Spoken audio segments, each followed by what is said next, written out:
is TOS Television, your digital first pan-African news network. I am Abigail Ukwade, and this is Africa Now. We begin today on the rather unfortunate happenings of insecurity on the continent. The government of Burkina Faso has declared 3 days of mourning following an attack described as the worst in years by armed men in the village of Solhan, north of the country, that killed over 160 people late last week. President Roch Kabore, in a tweet, urged citizens to stand united against the forces of evil. He described the attack as barbaric and said that security forces were trying to track down the perpetrators. No group has claimed responsibility for the violence, but Islamist attacks are increasingly common in the country, especially in border regions facing a deepening security crisis.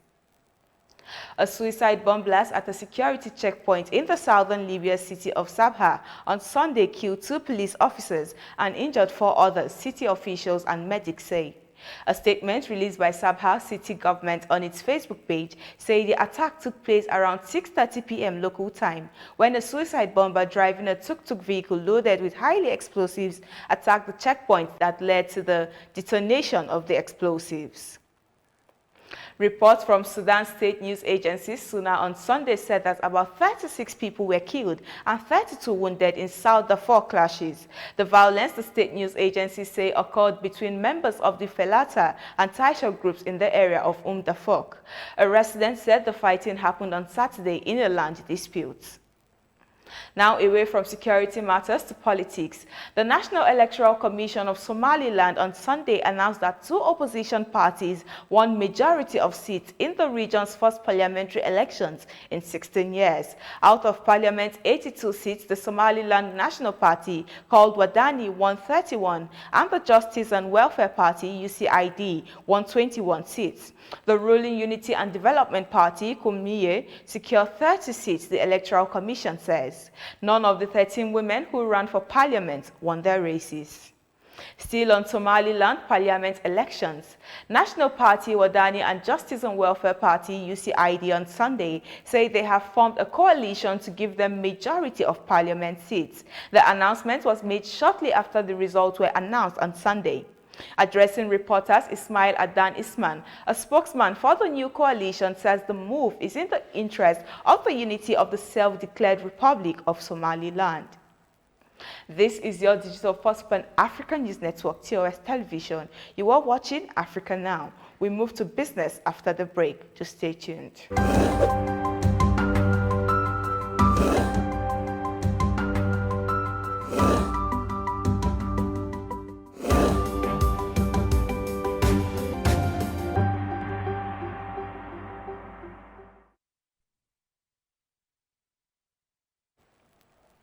Welcome back. On the business scene in Nigeria, Aliko Dangote has announced that the sale of fertilizers from the Dangote Industries Limited 2.5 billion 3 million metric tons granulated fertilizer plants will commence on Monday. Dangote disclosed this in a meeting with the CBN Governor Godwin Emefiele at a tour of the facility in Ibejuleki, Lagos. The CBN Governor added that the existing capacity from Indorama would give Nigeria, which is ranked amongst the world-leading producers of urea, close to 5 million metric tons capacity of urea.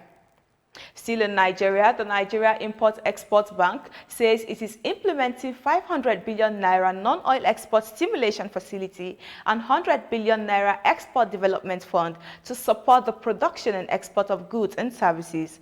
Abba Bello, Managing Director and Chief Executive Officer of Nexim Bank, made the disclosure at the weekend during the bank's special day at the 42nd Kaduna International Trade Fair. The facility, according to Bello, is aimed at diversifying the economy from crude oil that currently holds less than 10% of Nigeria's gross domestic product, GDP. Now away from Nigeria in the business scene, a report by the African Airlines Association says African Airlines lost up to $10 billion in passenger revenue last year. A drop in the number of scheduled passengers carried by African Airlines fell from 95 million in 2019 to 34.7 million in 2020, representing a year-on-year decline of 63.7%. The gradual opening of borders is reversing the effects of the pandemic on airlines. This is your digital first Pan-African news network, TOS Television. You are watching Africa Now. Stories on the effects of the pandemic coming your way after the break. Just stay tuned.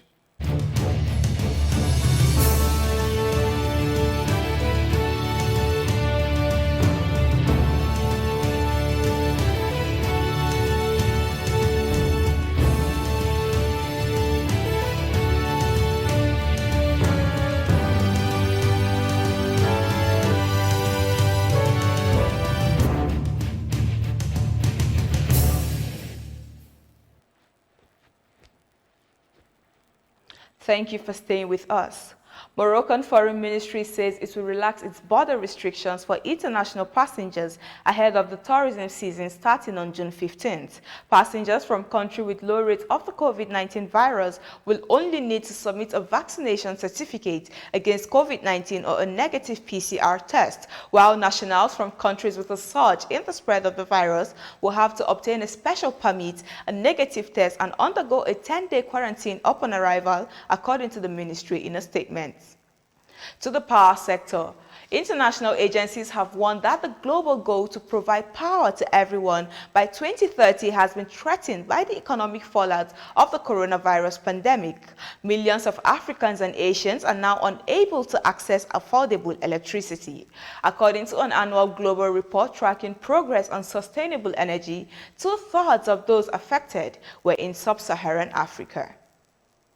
And that is it on Africa Now. For more updates, do visit our website at www.TOSTVNetwork.com. Follow and like our social media handles on Facebook, Twitter, and Instagram. And remember to subscribe on YouTube. To stay with us and enjoy more programs on TOS Television Network. I am Abigail Ukmade. Thanks for watching.